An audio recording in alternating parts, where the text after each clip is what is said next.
Saya pernah berpikir bahwa rahasia ini akan terkubur selamanya di dada saya, seperti batu karang yang tak tergoyahkan oleh ombak.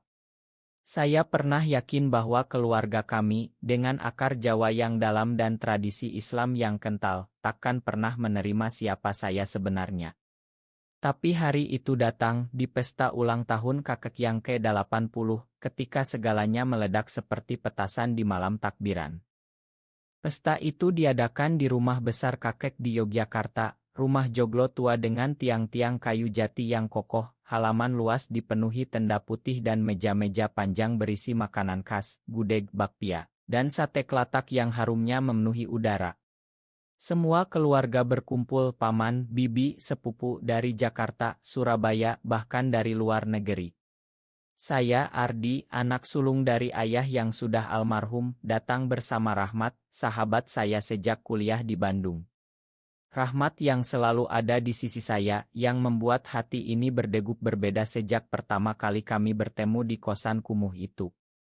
Malam itu, setelah salat maghrib berjamaah, kakek duduk di kursi utama, wajahnya keriput tapi matanya masih tajam seperti elang. Beliau tersenyum lebar saat semua orang bernyanyi selamat ulang tahun. Saya duduk di sebelah Rahmat, tangan kami tersentuh di bawah meja, diam-diam, seperti biasa. Tapi dalam hati ada badai yang mengamuk. Sudah bertahun-tahun saya menyembunyikan ini. Dari ibu yang selalu bertanya kapan saya nikah, dari adik perempuan yang menggodai dengan oto-oto gadis cantik. Saya takut kehilangan segalanya. Kenapa harus malam ini? Mungkin karena usia kakek yang sudah senja, mungkin karena saya lelah berpura-pura. Atau mungkin karena Rahmat memandang saya dengan mata penuh cinta, bisikannya tadi sore, Ardi, kalau kamu siap, aku di sini. Saya berdiri tiba-tiba saat semua orang tertawa atas lelucon paman. Gelas di tangan saya bergetar. Saya ada pengakuan, kata saya, suara gemetar. Ruangan langsung hening.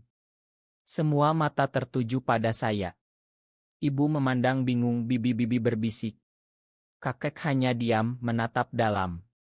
Saya mencintai Rahmat. Bukan sebagai sahabat, tapi sebagai pasangan. Ledakan itu datang. Teriakan dari paman tertua, astagfirullah. Apa ini? Bibi menangis, menutup mulut. Sepupu-sepupu mundur, wajah pucat. Saya merasa dunia runtuh. Rahmat memegang tangan saya erat, tapi saya tahu ini akhir dari segalanya. Mereka takut hal terburuk, keluarga tercoreng, dosa besar, kutukan. Tapi dalam hati saya ada kelegaan aneh. Akhirnya terbebas. Tapi juga ketakutan yang menusuk, apa mereka akan usir saya?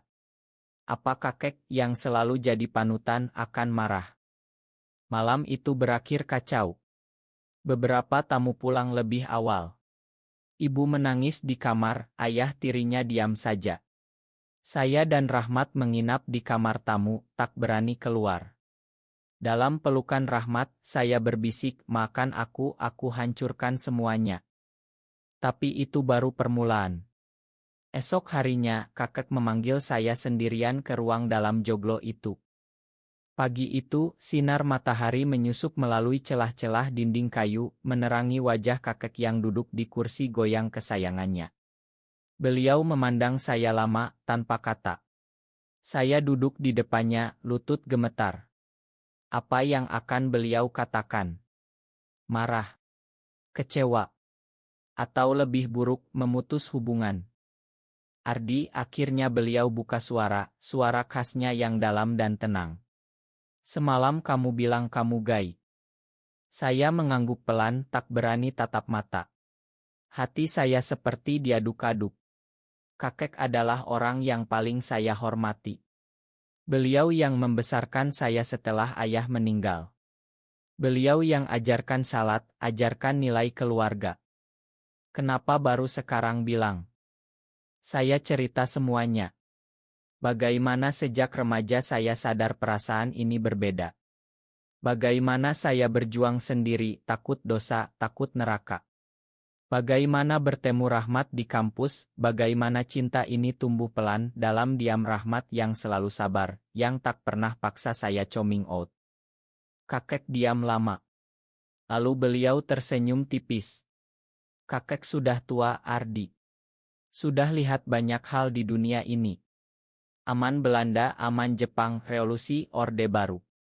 Kakek tahu manusia itu rumit. Saya terkejut. Tak ada marah. Tapi keluarga lain. Mereka marah, kek. Biarkan mereka. Mereka takut karena tak paham. Di desa ini dulu ada warok dan gemblak, tahu kan? Itu bagian budaya kita juga. Tapi agama. Ya, agama bilang lain. Hati saya campur aduk. Kakek tak langsung terima, tapi juga tak tolak. Beliau cerita tentang masa mudanya, tentang teman yang berbeda tapi tetap dihormati. Sore itu keluarga berkumpul lagi. Paman tertua masih marah, ini memalukan. Bagaimana warisan keluarga? Bibi menangis, kamu dosa besar, Ardi. Saya diam saja, Rahmat di sisi saya. Tapi kakek angkat tangan. Cukup. Ardi adalah cucu kesayangan kakek. Dia jujur, itu lebih baik daripada bohong seumur hidup. Semua terdiam. Tapi ketegangan masih ada. Malam itu, saya dan Rahmat berjalan di halaman di bawah pohon mangga tua. Aku takut kita harus pisah, bisik saya. Rahmat peluk saya. Kita hadapi bersama. Konflik dalam hati saya semakin dalam. Saya cinta Rahmat, tapi juga cinta keluarga. Apakah saya egois? Hari-hari berikutnya seperti neraka kecil. Keluarga terpecah. Beberapa sepupu tak mau bicara dengan saya. Ibu sering menangis sendirian. Kenapa kamu begini, nak? Ibu sudah siapkan calon mantu perempuan. Saya jelaskan lagi dan lagi, ini bukan pilihan, ini siapa saya. Tapi mereka bilang pengaruh barat, pengaruh kota besar. Saya merasa sendirian meski Rahmat selalu ada. Rahmat sendiri mulai goyah. Ardi, kalau karena aku keluargamu hancur, mungkin aku mundur saja. Jangan. Kamu satu-satunya yang paham aku. Kami sering bertengkar kecil karena tekanan. Rahmat dari keluarga sederhana di Jakarta, orang tuanya tahu dan terima pelan-pelan, tapi sekarang takut ikut tercoreng. Suatu malam ada pengkhianatan kecil yang menusuk. Sepupu saya yang dulu dekat cerita ke tetangga. Gosip menyebar di kampung cucu Pak Haji itu gay. Orang-orang mulai bisik-bisik saat saya lewat masjid. Saya hampir putus asa. Dalam hati, apakah cinta ini layak segalanya? Tapi kakek terus dukung diam-diam, beliau ajak saya jalan ke sawah, cerita tentang hidup. Cinta itu macam-macam bentuknya, Ardi. Yang penting tulus. Pelan-pelan ibu mulai lunak. Suatu hari beliau peluk saya, ibu tak paham, tapi ibu cinta kamu. Tapi paman tetap keras. Warisan kakek jangan diberi ke dia. Saya tak peduli warisan. Saya hanya ingin diterima. Rahmat dan saya semakin dekat di tengah badai. Malam-malam kami habiskan bicara, peluk, janji tak pisah. Konflik dalam semakin ganas, apakah saya salah lahir begini? Cinta kami tumbuh di tengah penolakan. Rahmat pindah sementara ke Jogja, kerja remote agar dekat saya. Kami sering ke Malioboro malam hari, jalan tangan bergandeng diam-diam, takut dilihat orang. Suatu hari ada insiden. Kami dipanggil karena gosip. Ini Indonesia, pakai adat dan agama, kata mereka. Saya marah dalam hati. Tapi Rahmat tenangkan, sabar, sayang. Kakek sakit ringan, masuk rumah sakit. Semua keluarga datang. Di sana, ketegangan memuncak. Paman bilang di depan kakek, kalau Ardi begitu, jangan harap warisan. Kakek marah besar, pertama kali saya lihat. Warisan itu hak kakek tentukan. Ardi cucu paling patuh, paling sayang kakek. Semua terkejut. Ibu menangis bahagia. Pelan-pelan keluarga mulai berubah. Adik perempuan saya bicara pertama, "Kak, aku dukung kamu." Lalu yang lain ikut. Bukan langsung terima, tapi mulai paham. Tapi ada pengkhianatan besar. Rahmat dapat tawaran kerja di luar negeri dan ragu. "Ardi, kalau aku pergi, kamu lebih mudah diterima keluarga." Saya nangis, "Jangan tinggal aku." Kami bertengkar hebat. Saya takut kehilangan dia. Dalam hati, cinta ini ujian terberat. Rahmat akhirnya tolak tawaran itu. "Aku pilih kamu," katanya, peluk saya erat. "Kakek pulih," panggil keluarga besar. Hari ini kakek umumkan wasiat. Semua tegang. Paman senyum licik.